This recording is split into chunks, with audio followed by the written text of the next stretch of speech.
Pelvic floor physical therapy is finally having its moment.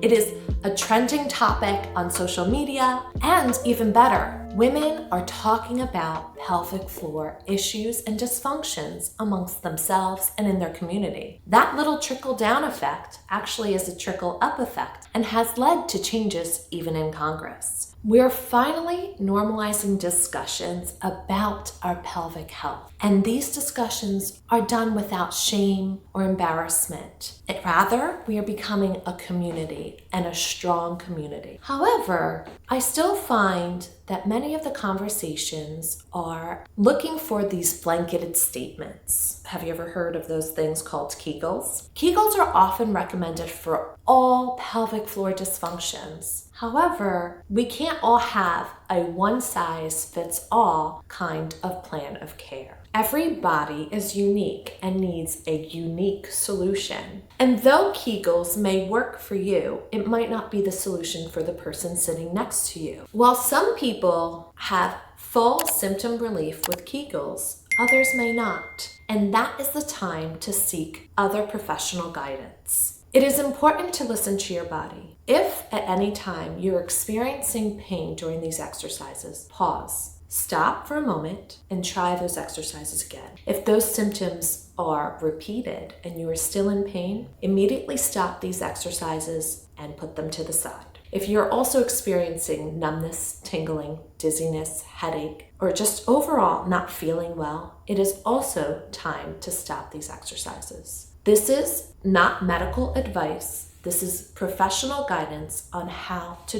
perform pelvic floor exercises within your home to start your journey. If at any time you do not find these exercises effective or fitting your needs, you can come see me and I will individualize your program to help you on your journey on healing your pelvic floor. Regardless if you had a baby or not, you're young, you're a teenager, perimenopausal, or postmenopause, all of these exercises will be modified to fit your needs. And like many of us, time is of essence. So I have developed these exercises to 1, minimal equipment, and 2, having access to these exercises at any time that works best for your schedule. Today, I'm going to share with you my top 10 favorite pelvic floor exercises that encompass a vast variety of pelvic floor dysfunctions. The first exercise we will be doing is called diaphragmatic breathing, and the equipment you will need is a yoga mat and a yoga blanket or beach towel. The purpose of this exercise is to effectively activate the pelvic floor. And you might be asking, how do I do that? The pelvic floor is a set of slow twitch fibers. What does that mean? That means that they are your marathon muscles. These muscles are the first muscles to activate while you are doing your exercises. So though we all love to feel and do things where we feel them, the pelvic floor is a little deceiving. We don't actually feel the muscle moving, we feel its co-contractors. And this is why the diaphragmatic breathing is extremely important exercise to start the journey on pelvic floor strengthening. It is much easier than it is intended to be and more effective than Kegels, as you can individualize to your needs based on how long your breaths are. If you are a person who has a tight pelvic floor, and that would include symptoms of pain with sex, hemorrhoids,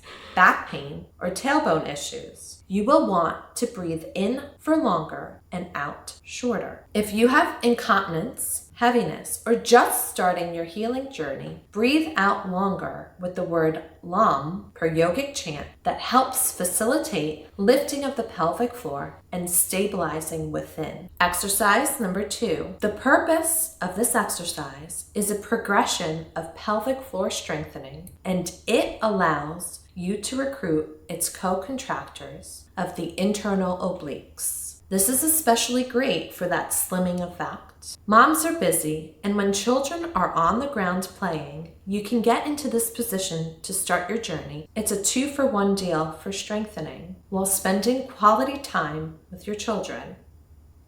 Exercise number 3, bridging. The purpose of bridging to let our bodies get inverted. Organs want to move and they are constantly being pushed down onto the pelvic floor. This is a great way to get those organs and the pelvic floor to stretch and create harmony in the pelvic floor. Who does this target? Anyone with bloating, pelvic dysfunctions, constipation, incontinence, sensory issues, and scars, specifically after C-section. Tip for bridging: do not clench your glutes, meaning don't butt squeeze. These pelvic floor muscles are the initiators of movement. While doing this exercise, think of your pelvis coming up symmetrically rather than a seesaw. So as you bridge, lift your hips equally and bring them down at the same time.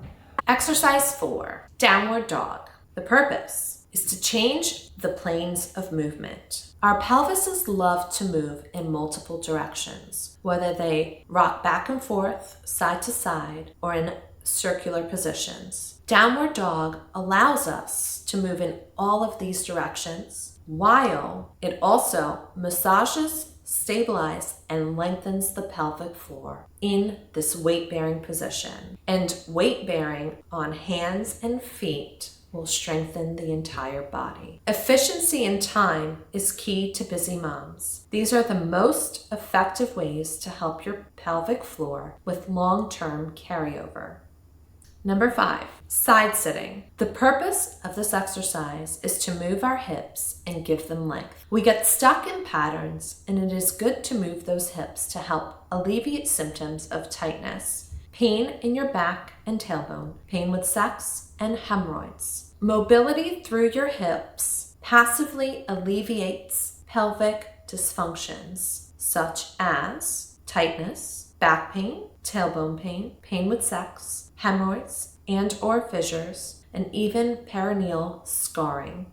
Exercise 6, lunge with rotation. Purpose: it is to challenge balance. As we said, pelvic floors are the initiators of movement and give rotation to the upper back while activating our pelvic floor. Who does this benefit? This is ideal for anyone who wants to stretch and strengthen that pelvic floor. Exercise 7, squats below knees. The purpose: obturator internus and piriformis, two muscles which help the pelvic floor. And while you do not need to know the names of these muscles, you should know what they do. Now let's strengthen these muscles. Who is this for? Anyone who wants to strengthen their pelvic floor. An added bonus: at end range, there's also a quick stretch. So if you are experiencing heaviness, incontinence, general instability, this exercise is ideal for you. Exercise 8, Birddog. The purpose: while we see everyone in gyms doing this exercise, I never really understood or felt the reason for this exercise until I addressed the pelvic floor. This is to help strengthen the entire abdominal cavity, to help facilitate stability internally. Who is this for? Everyone, like it was intended, and the reason why it's performed in every gym class. Exercise 9, standing adduction isometric.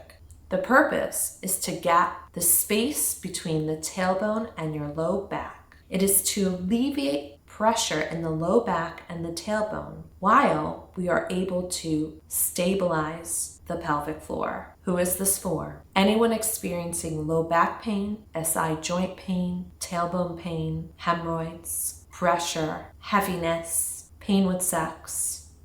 Exercise 10, side planks. The purpose: to increase isolation of the obliques, and as an added bonus, to help the pelvic floor fire. It is also for us to achieve those mom summer bodies. Who is this for? Anyone who would like to tone and address their pelvic floor issues in their abdomen.